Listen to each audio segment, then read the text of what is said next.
Good morning friends. দেখো আজকে সকালটা একটু তাড়াতাড়ি হয়েছে। কেন?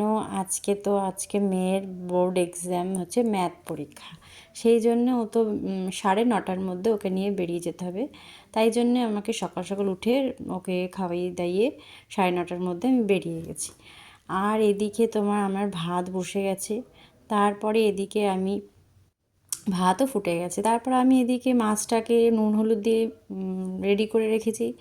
তারপরে এখানে আমার কপি, কড়াইশুঁটি, আলু এগুলো হবে। কালকে যেহেতু একটু চিকেন খাওয়া হয়েছে, ওই জন্য আছে, বেশি কিছু করব না, হালকা পাতলাই রান্না করব।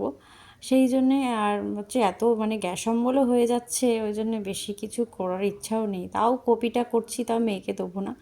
আর এদিকে আমার মাছ বসে গেছে ভাজা। আর এদিকে আমার কপির পেঁয়াজও বসে গেছে। আর এদিকে কপির মশলাটা কষাচ্ছি। আর দেখো মশলাটা অল্পই দিয়েছি, কেননা একদম হালকা করে কাঁচা লঙ্কা দিয়ে করছি, যেহেতু একদম আমারও গ্যাস অম্বল হয়ে যাচ্ছে। আর এদিকে পাতলা মাছের ঝোলও রেডি করছি, মশলা মাছের ঝোলটা হবে। আর অলরেডি আমার ভাতও হয়ে গেছে, আর এদিকে ঝোলও হয়ে গেছে। দেখো পাতলা করে মাছের ঝোল করছি, আর বাঁধাকপি করেছি। আজকে এটুকুই করেছি। কেমন লাগলো রেসিপিগুলো? ভালো লাগলে লাইক, কমেন্ট, শেয়ার করতে ভুলো না। টাটা।